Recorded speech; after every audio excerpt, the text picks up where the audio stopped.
First at 5. From the University of Florida's College of Journalism and Communications, you're watching WUFT News. A sad sight in Ferguson, fires and looting amid the civil protests. Ferguson, Missouri was burning again last night after a grand jury cleared the officer who shot Michael Brown. A dozen cars and buildings were torched. 5 dozen people were arrested, and by some reports, more than 12 dozen shots were heard. The local newspaper said today that 13 people had to seek hospital care for injuries, at least 2 of them from gunshot wounds. And the public reaction and the police response is the nation's top story for November 25th, 2014. I'm Rochelle Aline. And I'm Jesse Pagan. Closing in on nightfall, uneasy tensions and fear loom in Ferguson, Missouri at this very moment after a night of violent protests following a grand jury's decision to not indict Officer Darren Wilson for the shooting death of Michael Brown. NBC's Jay Gray joins us with the latest on what could be another rough evening. In this battered, burned-out city, the concern is no longer what a grand jury will decide, but instead, what will happen next. We're just cleaning up the mess from last night, trying to make it look nice again and, bounce back. Hope it don't happen again tonight. Last night, hundreds poured into the streets of Ferguson, outraged that a grand jury did not indict police officer Darren Wilson in the shooting death of unarmed teenager Michael Brown. Police did not directly confront the angry crowd until after squad cars and businesses were burned. And gunfire rang out for much of the night, ultimately bringing in armored vehicles and officers in full riot gear to push the protesters back. In the light of morning, peaceful protests replaced the violence, many marching just like they have every day since Brown's death. His parents stood but didn't speak as their attorneys blasted the prosecutor and the grand jury process. Raises all kinds of red flags for us in this process. But we're going to hold out hope that at some point justice will be served. A federal investigation does continue, which could result in civil rights charges. Brown's family could also pursue a wrongful death suit in the case. On the streets now, more National Guard troops have been called in to support police as they prepare for nightfall. You will see a large police presence, and when crime starts, you'll see us an intervention much more quickly than we did last night. And so many here hope, with much different results. Jay Gray, NBC News, Ferguson. Adding more insight, Jay Gray says many of those who were there last night have marched peacefully for more than 100 days, many of them devastated by what's happened to their community. Closer to home in Gainesville, some college students and other community members are protesting the grand jury decision and calling for better justice for Black Americans. This afternoon, some students at the University of Florida sat in silence in memory of Michael Brown. Sitting in silence was chosen to represent the idea of being silenced by law enforcement and the criminal justice system. This evening, there will be another protest at the Alachua County Courthouse. We will be there just to lend our support, and we are urging all citizens to be calm and prayerful, and eventually justice will prevail.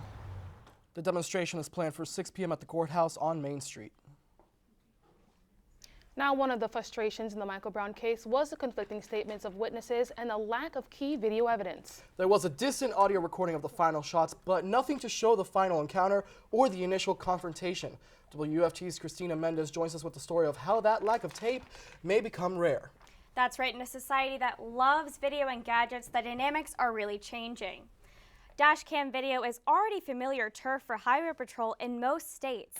And when it comes to local police, some places are pushing for both small cameras on cars and tiny cameras that officers can wear. Some say it can protect officers from false claims.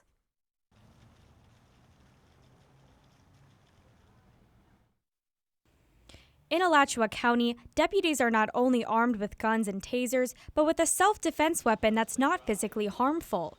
About 260 deputies who travel our local roads every day have cameras attached to their windshields, according to Public Information Officer Art Forgy. It's a tool that records traffic stops, service calls, and more. Not only does it protect our deputies, but it protects the citizens that they deal with. We have found that actually, even though deputies were resistant to having those at first, that it has actually protected them more than it has the general citizens.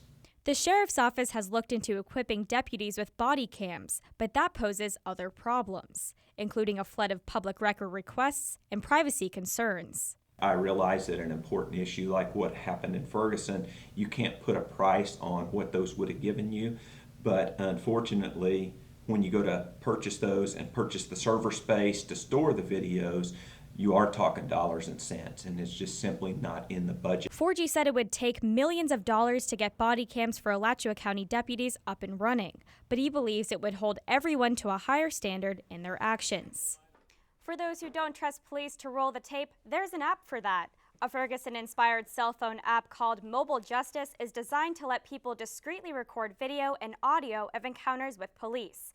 The ACLU is pushing the technology as a way to hold officers accountable. Thanks, Christina. Well, heavy rain for most of North Florida continues now, and flood watches are in effect. Heavy downpours have also been road hazards in this busy travel day. UF forecaster Alex DeRosier joins us with the very latest on the rainy weather. Alex? A new flood advisory has been posted for Putnam and Marion counties. This is due to the large rain event that we have experienced this afternoon and are continuing to experience. I'd like to pull up radar just to show you what's going on. Those areas of heavy rain are in the southeast of Marion and Putnam counties, and those advisories do continue on towards about 6:30 p.m. this evening. The possibility of rainfall in excess of 3 inches locally, really adding to the flooding concern in these areas.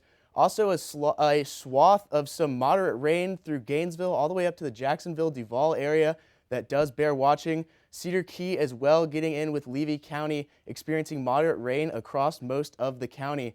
Moving into this evening and away from radar, we're going to slowly see those temperatures drop due to the rain down out of the 60s, down to 56 by 4 a.m., but do note those rain chances staying in the forecast throughout the rest. Coming up in my full forecast, I will talk about when those rain chances go away. Back to you guys. Thanks, Alex. Funds to keep the pavilion open at Grace Marketplace have only been promised, not delivered. The city of Gainesville pledged more than $6,000 to keep that pavilion open so the shelter could house more people. And while that money was only promised through November 5th, the shelter continued housing extra people after that date in hopes of funding would be extended. Now a formal proposal to do just that is in the works. What we're negotiating is that we're not having to wait to get reimbursed. So once the amendment is signed, we won't have to wait to get reimbursed.